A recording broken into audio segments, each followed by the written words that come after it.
Bismillahirrahmanirrahim. Assalamualaikum warahmatullahi wabarakatuh.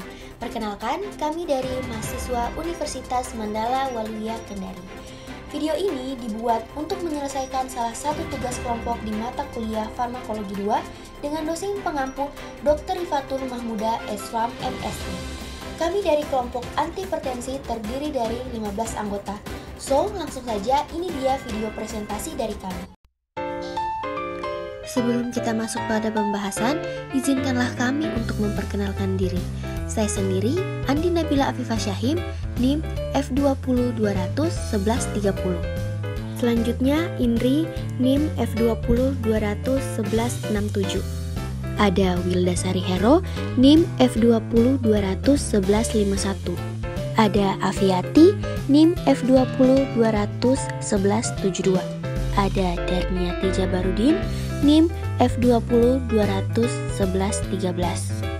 Ada Niluh Putri Sriwidari dengan NIM F20-200-1171. Kemudian ada Umi Safitri Melani dengan NIM F20-200-1173. Ada Irmawati Syarif dengan NIM F20-200-1152. Ada Hartina Landia dengan NIM F20-2103-001. Ada Windy dengan NIM F20-200-1143. Kemudian ada Sumaya dengan NIM F20-200-1162. Ada Vivianti Zain dengan NIM F20-200-1174. Ada Husnul Khotimah Dwi Winda Lestari dengan NIM F20-200-1139. Ada Ilvia dengan NIM F20-200-1132. Ada Sarah Septrilia dengan NIM F20-200-1144. Dan yang terakhir ada Mardani Zainal dengan NIM F20-200-1122. Baik, itulah tadi perkenalan dari kami. Inilah dia presentasi dari kami. Baik, langsung saja di sini saya akan menjelaskan definisi dari antihipertensi. Antihipertensi merupakan jenis pengobatan baik oral maupun parenteral yang bertujuan untuk menurunkan tekanan darah tinggi atau hipertensi. Hipertensi adalah suatu penyakit kompleks yang ditandai dengan adanya tekanan sistolik lebih dari 140 mmHg dan tekanan diastolik lebih dari 90 mmHg pada saat istirahat. Kemudian, hipertensi sistolik sering terjadi pada lansia dan tekanan darah diastolik normal, sedangkan tekanan darah sistolik lebih dari 140 mmHg. Kemudian yang terakhir tekanan orang dewasa 120/80 mmHg. Tipe hipertensi berdasarkan penyebabnya. Hipertensi primer, esensial atau idiotik, penyebabnya pasti tidak diketahui, meliputi 95% kasus. Dan yang kedua yaitu hipertensi sekunder, penyebabnya diketahui atau teridentifikasi, meliputi 5% kasus yang terdiri dari penyakit yaitu jantung kronis dan hiperaldosteronisme. Sedangkan obatnya yaitu meliputi kortikosteroid, estrogen atau GKB, NSAID, fenilpropanolamin, siklosporin, dan tacrolimus, eritropoetin, dan antidepresan. Baik, selanjutnya tujuan dan manfaat antihipertensi. Tujuan pengobatan hipertensi adalah untuk mencegah terjadinya morbiditas dan mortalitas akibat tekanan darah tinggi. Ini berarti tekanan darah harus diturunkan serendah mungkin yang tidak mengganggu fungsi ginjal, otak, jantung, maupun kualitas hidup. Sambil dilakukan pengendalian faktor-faktor resiko kardiovaskular lainnya. Kemudian manfaat terapi hipertensi yaitu untuk menurunkan tekanan darah dengan antihipertensi yang telah terbukti menurunkan morbiditas dan mortalitas kardiovaskular yaitu stroke, iskemia jantung, gagal jantung, kongestif, dan memberatnya hipertensi. Selanjutnya yaitu ada klasifikasi dari tekanan darah. Bisa dilihat pada gambar, ini merupakan tabel dari tekanan darah. Untuk kategori tekanan darah normal pada umumnya, di mana jika tekanan darah diastoliknya itu kurang dari 85 ml eraksa, sedangkan tekanan darah sistoliknya itu kurang dari 130 ml eraksa. Sedangkan untuk kategori normal tinggi, di mana jika tekanan darah diastoliknya itu 85 sampai 89 ml eraksa dan tekanan darah sistoliknya itu 130 sampai 139 ml eraksa. Untuk kategori hipertensi ringan, di mana jika tekanan darah diastoliknya itu 90 sampai 99 ml eraksa dan tekanan darah sistoliknya itu 140 sampai 159 ml eraksa. Untuk kategori hipertensi sedang, di mana jika tekanan darah diastoliknya itu 100 sampai 109 ml eraksa dan tekanan darah sistoliknya itu 160 sampai 179 ml eraksa. Dan hipertensi berat, di mana jika tekanan diastoliknya itu 110 sampai 119 ml eraksa dan tekanan darah sistoliknya itu 180 sampai 209 ml eraksa. Dan yang terakhir untuk kategori hipertensi sangat berat, di mana jika tekanan darah diastoliknya itu lebih dari 120 ml eraksa dan tekanan darah sistoliknya itu lebih dari 210 ml eraksa. Selanjutnya, apa saja faktor-faktor yang menyebabkan terjadinya hipertensi? Yang pertama, meningkatnya aktivitas sistem syaraf. Yang kedua, produk yang berlebihan pada hormon. Yang ketiga, asupan natrium atau garam yang berlebihan. Yang keempat, tidak cukupnya asupan kalium dan kalsium. Yang kelima, meningkatnya asupan renin dan defisiensi vasodilator. Yang keenam, ada perubahan dalam ekspresi sistem gliren. Yang ketujuh, ada diabetes mellitus. Yang kedelapan, ada resistensi insulin. Yang kesembilan, ada obesitas. Yang kesepuluh, ada perubahan reseptor adrenergik. Dan yang terakhir, ada berubahnya transport ion dalam sel. Gejala klinis. Pada sebagian besar hipertensi tidak menimbulkan gejala. Gejala yang mungkin terjadi yaitu sakit kepala, pendarahan dari hidung, pusing, wajah kemerahan, dan kelelahan. Jika hipertensi berat atau menahun, bisa timbul gejala yaitu sesak nafas, gelisah, pandangan menjadi kabur karena kerusakan mata, jantung, dan ginjal. Kadang juga penurunan kesadaran atau koma. Macam-macam obat antihipertensi. Yang pertama yaitu diuretik, yang bagian A fusonemid, lasik, ipugan. Sediaan obat yaitu dalam bentuk tablet dan injeksi. Mekanisme kerjanya yaitu merupakan diuretik kuat, bekerja pada Hensley-Love.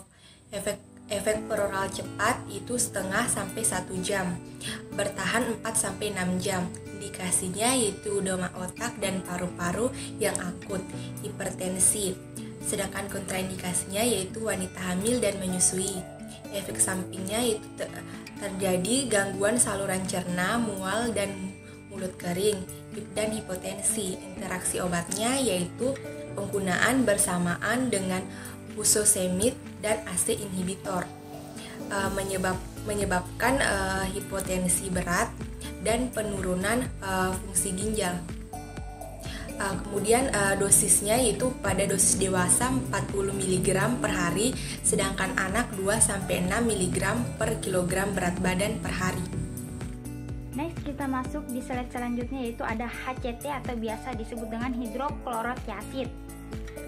Ada pula sediaan obatnya yaitu tablet, kemudian mekanisme kerjanya yaitu di mana titik pada tubuh distal bagian depan, efek diuretik lebih ringan tapi bertahan lebih lama selama 6 jam sampai 12 jam. Kemudian ada pun farmakokinetiknya, yaitu diabsorpsi dengan baik oleh saluran cerna, distribusi ke seluruh ruang ekstrasel, dan hanya ditimbun dalam jaringan ginjal. Kemudian ada indikasi, sering dipakai dalam kombinasi dengan antihipertensi, digunakan untuk mengurangi edema akibat gagal jantung dan gagal ginjal kronis. Adapun kontraindikasi yaitu hipertensi pada kehamilan. Selanjutnya ada interaksi obat, di mana jika digunakan bersamaan dengan barbiturat atau pengguna alkohol dan narkotika, efek samping berupa hipotensior ortostatik dapat terjadi. Adapun dosis dewasa yaitu 25-50 mg per hari dan dosis anak 0,5-1 mg per kilogram berat badan per 12-24 jam. Selanjutnya kita masuk ke slide alpha blocker yang kedua. Dalam hal ini adalah conidine atau catapres dengan sediaan obat, tablet atau injeksi dengan mekanisme kerja menghambat perangsang saraf anergik di SSP. Kemudian indikasinya semua bentuk hipertensi, migrain, wanita hamil, penderita yang tidak patuh. Efek sampingnya yaitu mulut kering, mual, konstipasi obat yang meningkatkan efek antihistamin, interaksi antidepresan, antipsikotik, kemudian pengurangan efek yang menurunkan tekanan darah jika digunakan dengan antidepresan trisiklis. Kemudian dosisnya 150-300 mg per hari. Sekarang kita masuk pada beta blocker. Yang pertama itu adalah metoprolol. Metoprolol itu terbagi beberapa bagian. Yang pertama sediaan obatnya termasuk sediaan obat tablet. Yang kedua mekanisme kerjanya. Mekanisme kerjanya ini pengurangan curah jantung yang diikuti vasodilatasi perifer, efek pada reseptor adrenergik di SSP, penghambatan sekresi renin akibat aktivitas adenoreseptor beta 1 ginjal. Farmakokinetiknya diabsorpsi dengan baik oleh saluran cerna. Waktu paruhnya pendek dan dapat diberikan beberapa kali sehari. Farmakodinamiknya penghambat adrenergik beta penghambat perangsang simpatik sehingga menurunkan denyut jantung dan tekanan darah. Penghambatan dapat menembus barier plasenta dan dapat masuk ke ASI. Indikasinya juga terbagi menjadi beberapa bagian. Yang pertama hipertensi, miokard infarkt, angina pectoris, koordinasi, baradikardia, sinus, blok jantung tingkat 2 dan 3, siokardiogenik, gagal jantung tersembunyi. Efek sampingnya juga ada beberapa bagian, yaitu lesu, kaki dan tangan dingin, insomnia, mimpi buruk, dan diare. Injeksi obat yang terbagi menjadi beberapa bagian. Resepsenin meningkatkan efek antihipertensinya. Dosisnya 50-100 mg per kilogram. Selanjutnya propanolol, yaitu Farmadral, Inderal, dan Pesterol. Sediaan obatnya dalam bentuk tablet. Mekanisme kerjanya tidak begitu jelas, diduga karena menurunkan curah jantung, menghambat pelepasan renin di ginjal, menghambat tonus simpatetik di pusat vasomotor otak. Selanjutnya farmakokinetiknya diabsorpsi dengan baik oleh saluran cerna. Waktu penurunannya pendek dan dapat diberikan beberapa kali sehari. Adapun farmakodinamiknya menghambat adrenergik beta, menghambat perangsangan simpatik sehingga menurunkan denyut jantung dan tekanan darah, menghambat beta menembus barier plasenta dan dapat masuk ke ASL. Adapun indikasinya hipertensi, angina pectoris, aritmia jantung, dan migrain. Indikasinya yaitu shock kardiogenik, asma bronkial, bradikardia, dan blok jantung tingkat 2 dan 3. Ganti jantung kongestif, hati-hati pemberian pada penderita diabetes mellitus, wanita hamil, dan menyusui. Kemudian efek sampingnya yaitu bradikardia, insomnia, mual, muntah karena menimbulkan penekanan kontraktilitas miokard.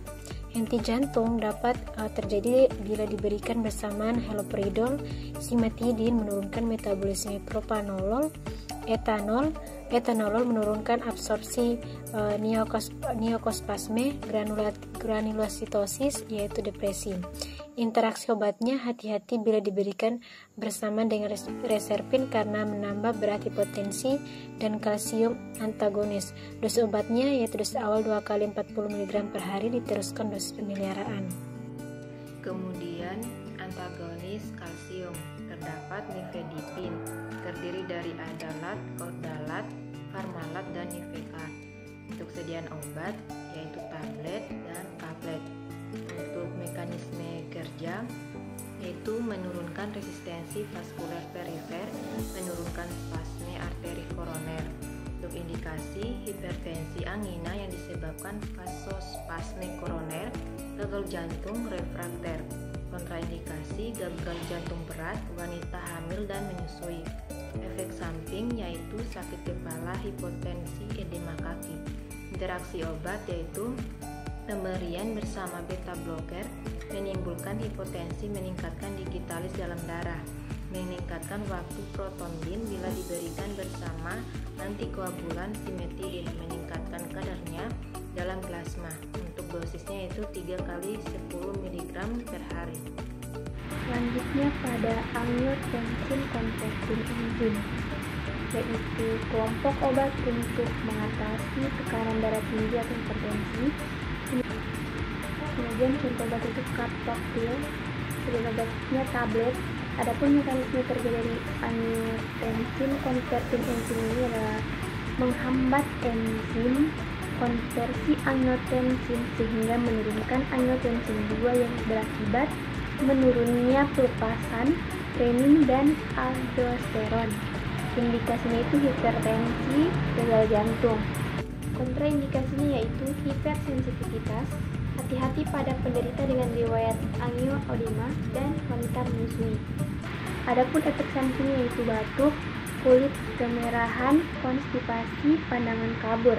Kemudian interaksi obatnya itu hipotensi bertambah bila diberikan bersama diuretik, tidak boleh diberikan bersama dengan vasodilator seperti nitrogliserin atau preparat nitrat lain.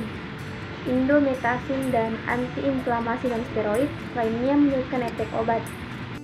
Dosis 2-3 kali 25 mg per hari. Obat antihipertensi selanjutnya yaitu ramipril. Sediaan obat ini berbentuk tablet, adapun mekanisme kerjanya yaitu menghambat enzim konversi angiotensin sehingga perubahan angiotensin 1 menjadi angiotensin 2 terganggu, mengakibatkan menurunnya aktivitas vasopresor dan sekresi aldosteron.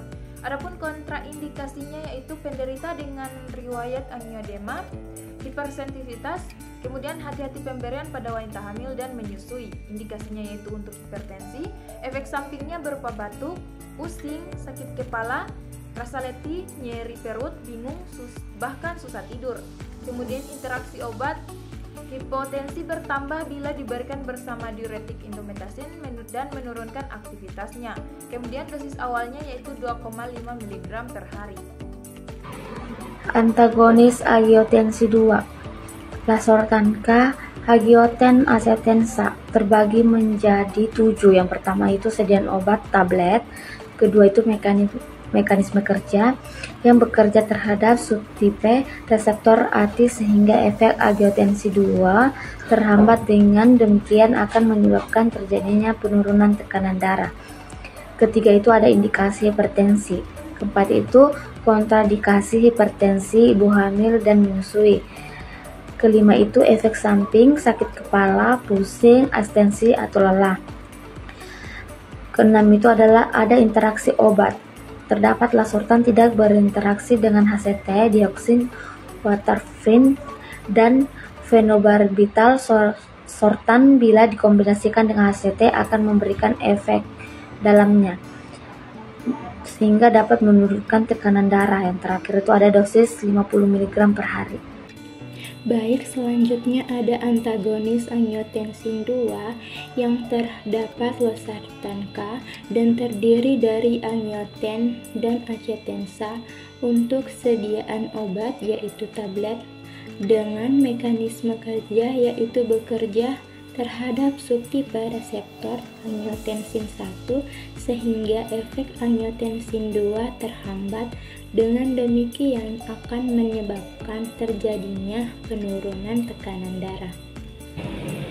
Kemudian untuk indikasinya yaitu hipertensi, kontraindikasi, hipersensitif, ibu hamil dan menyusui.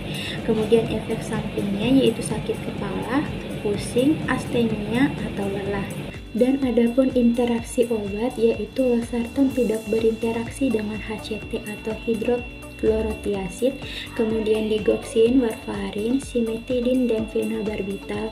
Losartan bila dikombinasikan dengan HCT akan memberikan efek sinergis dalam menurunkan tekanan darah dan dosis 50 mg per hari. Mungkin itu saja pemaparan materi dari kelompok kami mengenai antihipertensi. Sekarang mari kita lihat bagaimana antihipertensi ini bekerja. Jadi antihipertensi ini bekerja dengan menghambat zat-zat yang dapat menyebabkan kenaikan tekanan darah. Contoh obat antihipertensi yang umum adalah ACE inhibitor. Di sini penghambat ACE atau enzim ACE akan menghambat enzim ACE agar enzimnya tidak mengubah angiotensin 1 menjadi angiotensin 2. Jadi ketika enzim ACE dihambat, maka pembentukan angiotensin 2 itu dihambat oleh ACE inhibitor tadi, sehingga tidak terjadi vasokonstriksi dan tidak terjadi peningkatan tekanan darah.